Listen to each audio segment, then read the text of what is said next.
My name is Mike Tobin. I am the Assistant Chief in charge of operations for the City of Lansing Fire Department. And today I'm with Chief Sturdivant, Fire Chief for the City of Lansing Fire Department.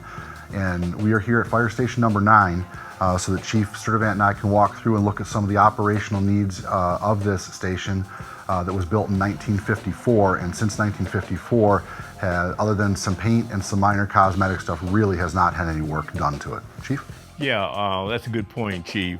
We've done a great job over the years with patching and painting and basically putting a Band-Aid on a situation that needs surgery.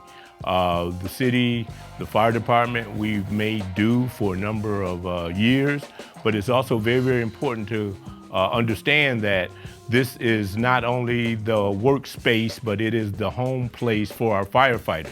So we have crews on duty in this firehouse 24/7, 365. And this station is in significant need of some major updates and some upgrades. And we're gonna walk you through and just give you a visual of some of the particulars that we're speaking of right now. Station 9, as I said, was built in 1954. It's got a long stoic history in the south end of the city. We're gonna start out on the apparatus floor. When we were built in 1954, the apparatus bay was plenty large enough for the fire vehicles of the time. We have some issues now because of the size of the vehicles changing, the needs of the vehicles, the specialties of the vehicles, that we actually now are restricted to the types of equipment and the size of the equipment that we can utilize in this station. For example, the real simple thing, our doors are only 12-foot doors in this station. Our ladder trucks, you need at least a 14-foot door for a ladder truck to fit in the station. We used to have a ladder truck stationed here, which operationally, for the number of ladder trucks we run in the city, we should have one in the center part of the south end of the city. Right now, we do not have that truck, which increases response times, which can increase some reactionary time on our operational needs on structure fires or a high-rise fire, because that vehicle now has to be located somewhere that's a longer response time. The other thing we have is that the distance pulling out of the station, it's a short apron onto a narrow road.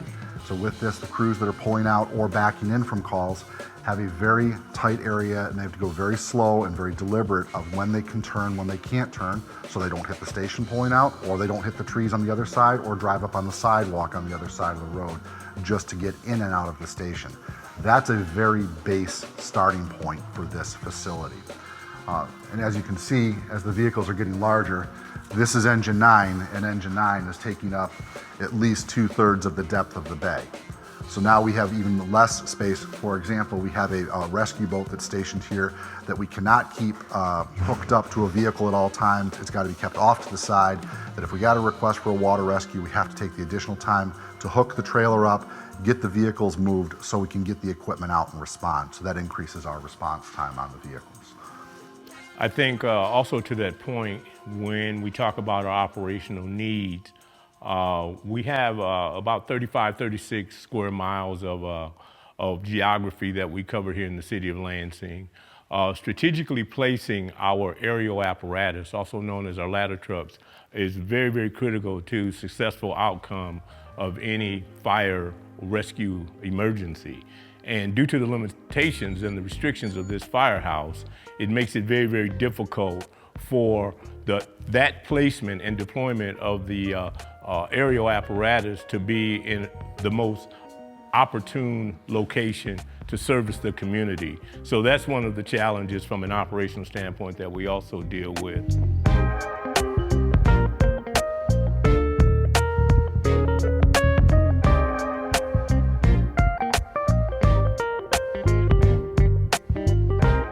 So the back part of the station here, the lockers that are here, this is where the firefighters store their turnout gear, their personal protective equipment.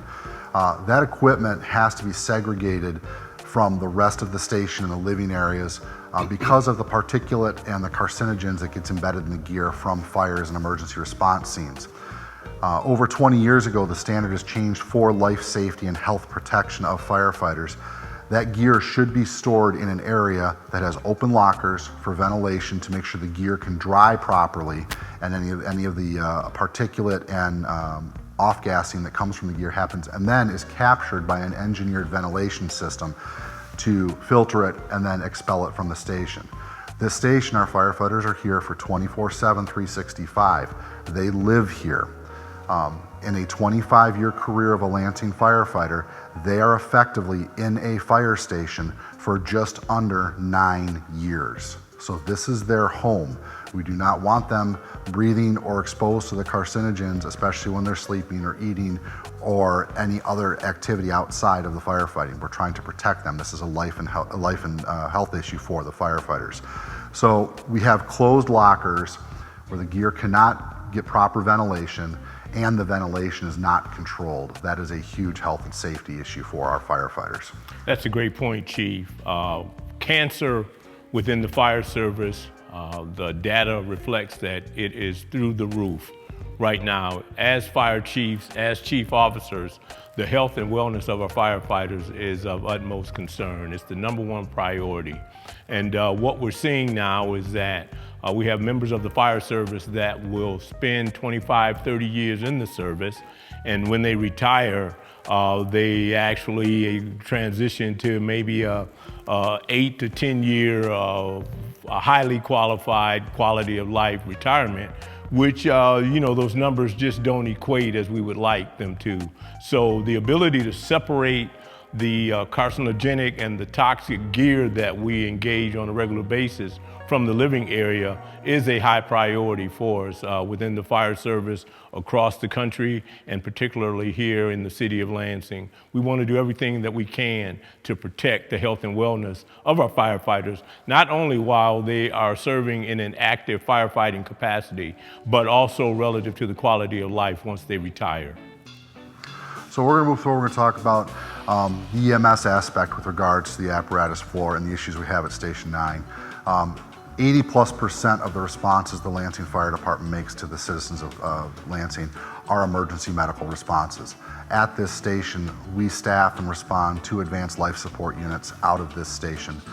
They are very busy units. They both average between 4,000 and 5,000 responses a year. That's each. We have to store medical equipment here for those calls. We only have one room on the apparatus floor or anywhere in the working area that we can store the medical gear for that. And once again, that equipment is not it's not properly stored in a properly enclosed, properly ventilated, properly segregated room. Does it meet what we need for today to take care of the equipment? Yes, but it's done through Band-Aids and duct tape and piecemealing stuff together. It is not what the standard says it should be, but it is acceptable, but we can't sustain at this. So we'll show you that area next.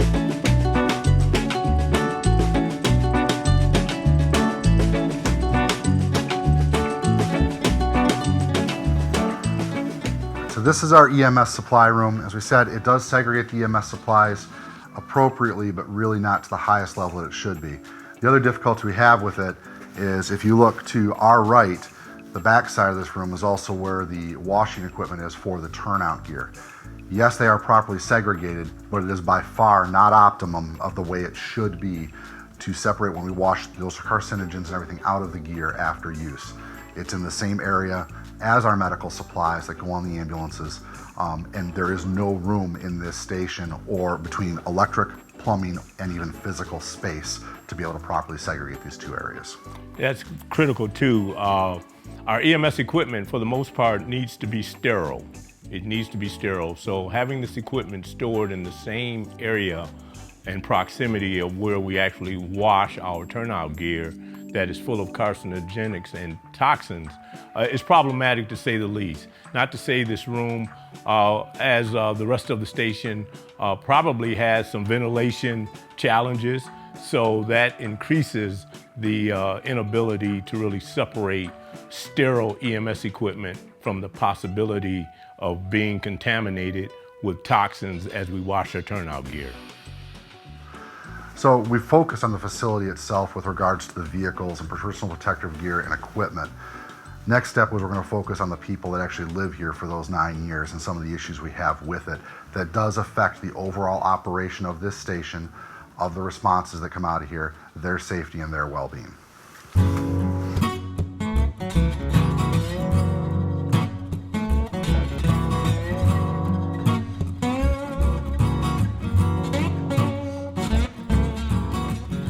As we had said, the building was built in 1954, so we're talking a 70-year-old building with nothing other than cosmetic work.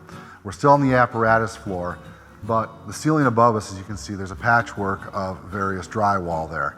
This is an ongoing issue at this station directly related to plumbing. There's massive plumbing issues in this station. Directly above us is the shower facilities and bathrooms for the dorm area upstairs. We are having regular issues with old piping cracking, leaking, breaking, and water flowing down. And it's not just the drains from the showers, but it's also the drains from the toilets. So we have gray water and black water dripping down on the floor, getting close to our equipment, areas where our people track through every day. Then when it gets to the point where we have to do the temporary work to fix them, we sometimes have had to go days without upstairs bathroom facilities or even shower facilities within a station. The criticality of not having proper showers within a station is that when a firefighter comes back from an emergency response, especially a structure fire, they need to get that contaminated turnout gear off and washed, as we saw at the facilities. But more critical is they need to get out of their uniform. They need to shower and get cleaned up and get into a clean uniform to reduce the absorption of the carcinogens and the health effect for them. With this ongoing issue on the plumbing in the station, it's not sustainable here. When they will come in one day, plumbing's leaking and bad, we have to shut everything down for a day or two so we can put a patchwork. The question has come up, why do we not just outright fix it? Excellent question. Part of the problem is we would lose the shower and bathroom facilities for months.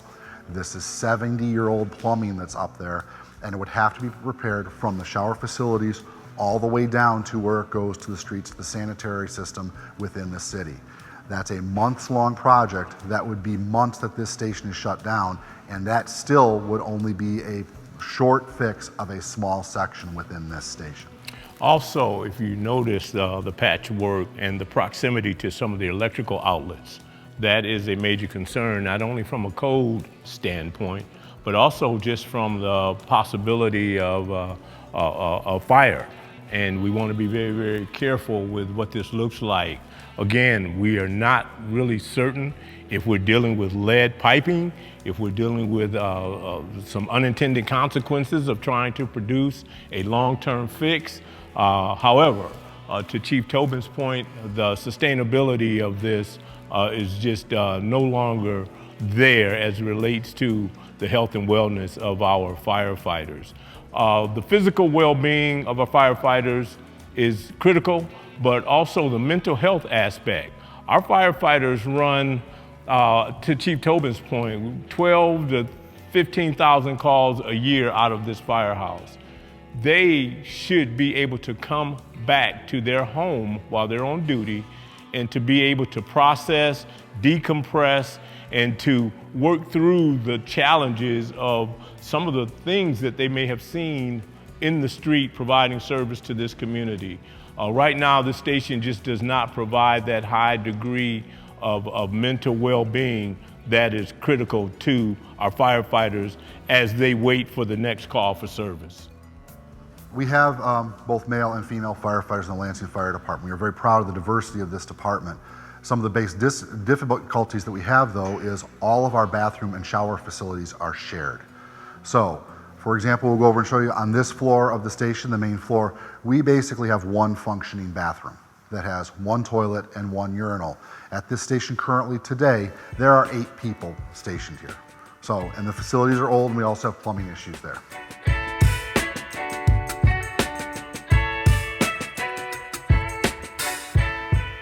So this is the one bathroom facility that's on this floor of the station. As you can see, basically if anyone comes in to use the bathroom, door has to be closed and locked, and the other 7 people, for the most part, have to wait. We've had plumbing issues in the bathroom. As you can see, look at the top of the urinals. There's numerous patches and leaks. The sink's the same way. Additionally, with this room, if you look above us and next to us, this is a fix for the ventilation hood within the kitchen. We had to recently replace the stove in the kitchen because it was 60 years old and had finally failed. We did get a new stove in there, but because of the codes and the way the stoves are designed, we had to put a new ventilation hood in there. With the new ventilation hood in, there was no way to take it out of the station properly, so we had to make some adjustments, come horizontally, adjustment, and then back out horizontally. Does this work? Yes, but once again, This was a engineered fix for a problem that couldn't be corrected properly, creating once again another potential health and safety issue for the firefighters in the station, and the station just can't function properly. The need for privacy, the need to feel secure and safe, the need for our female firefighters to be able to feel that level of safety as they take care of their personal hygiene. It is so very, very important. Again, it all relates to the health and wellness of our firefighters, especially from a psychological standpoint. From here, we're going to go downstairs to the basement to show you some of the more complicated electrical and plumbing issues that we're having in this station.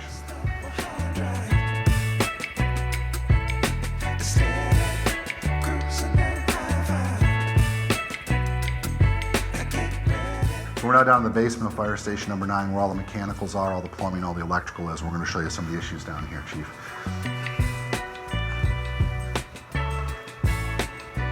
So this is a large area. This is where all the mechanicals are for the station. As large as this station is, it actually has very little basement area. Not necessarily that it's needed, but this is our mechanical area. We've had some minor updates. I wouldn't say major updates. Our electrical, as you can see, is dated. It's 1950s technology.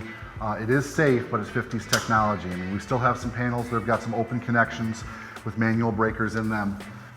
We also have some push button breakers on other panels for electrical. Plumbing wise, the plumbing is all different sorts. Some of the insulation on some of the pipes is potentially asbestos. It hasn't been tested yet. It is still sealed, fortunately, so we don't have to worry about that side of it, so it's still safe. But plumbing side's an issue there. Additionally, if you look around on the walls, you can look at the bottom of the exit door here, the emergency egress door. You look at the base of the walls, you can see the water running down the walls and through the foundation, which is starting to create some initial foundational issues for this station also. So this is your basement, just like your home. Got electrical issues that need to be updated significantly.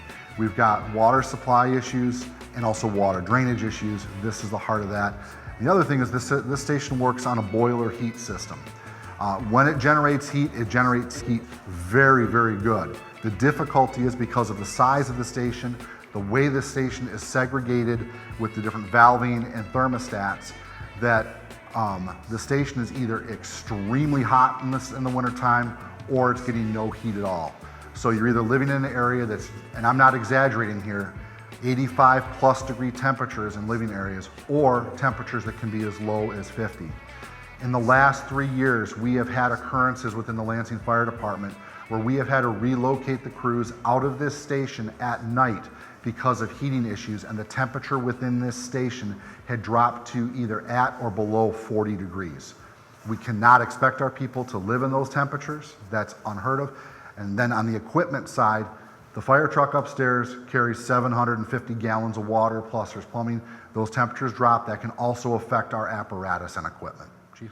Outside of the electrical and the plumbing concerns, the fact that we have the asbestos issue is also very, very concerning. Not a challenge as long as it's not disturbed, but if there were some major renovations that would need to take place, it would have to be disturbed. The remediation that would be necessary for any work that involved asbestos is cost prohibitive, and again, just speaks to the physical health and concern for our firefighters at this location. And additionally, for safety concerns and all that, as you can see over time with the patchwork that's done, if you look at the ceiling, there's various holes that have been accessed. On the other side over here, we have ceiling that is coming down, that's wet. This should be a sealed ceiling above this to protect and contain and confine everything to this area. We can no longer do that. Now take it back to living conditions. Behind us, we have the dryer where the firefighters come down to dry their uniforms when they have to change and wash them. Behind the cameras is where the washing machine is. So they also have to come down and work in this area just to do their laundry of their uniforms, once again, as a health and safety issue.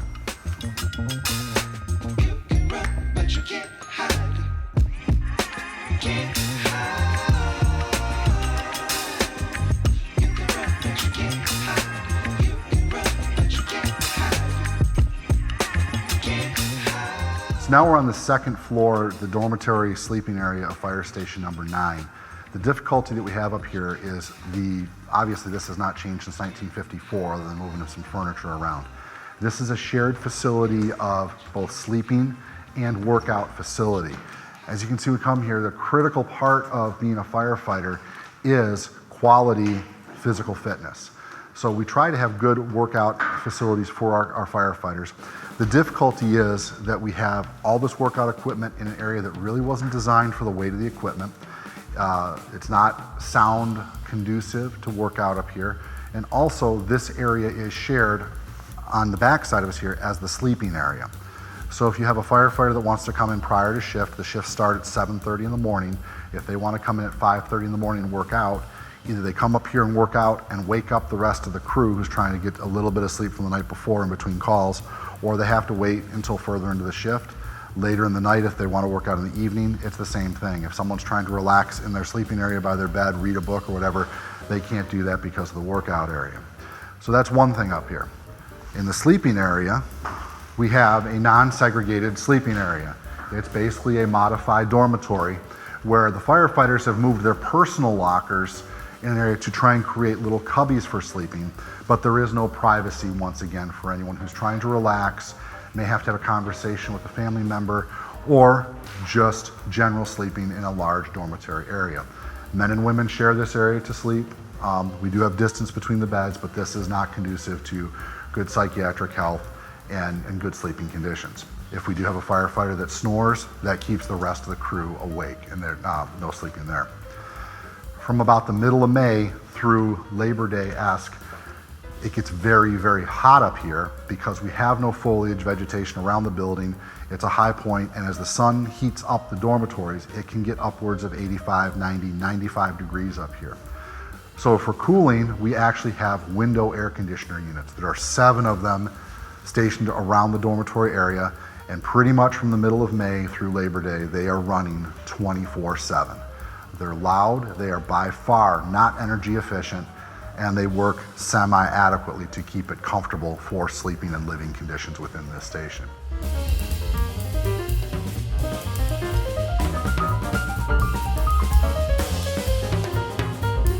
So here we are on the upstairs bathroom shower facility at Fire Station number 9. This is a shared facility for the entire crew. It's not a segregated, this is men and women have got to share this bathroom. This is exactly the way this bathroom has been since 1954 when the station is opened, other than maybe a coat of paint here or there. We have some plumbing issues, floor drain issues. A couple of the toilets on and off don't work, or when they have other issues, they're dumping right down to the apparatus floor and living areas downstairs. If we come around the corner here, I will show you the shared shower facilities. This is an old 1954 era shower facility for like a locker room. We have a 3-head shower in a shared facility. Men and women have got to utilize the same facility. Minimally, this crew at this station is 8 people every day. So if they catch a structure fire, people got to decon and all that, they have to take turns and we have to wait. And then we have to make sure that everyone has the privacy they need for showers. This facility in this day and age is unacceptable. It's not good for our people. It's not good for their physical health. It's not good for their mental health. And also it can just cause some long-term issues. I wish I knew.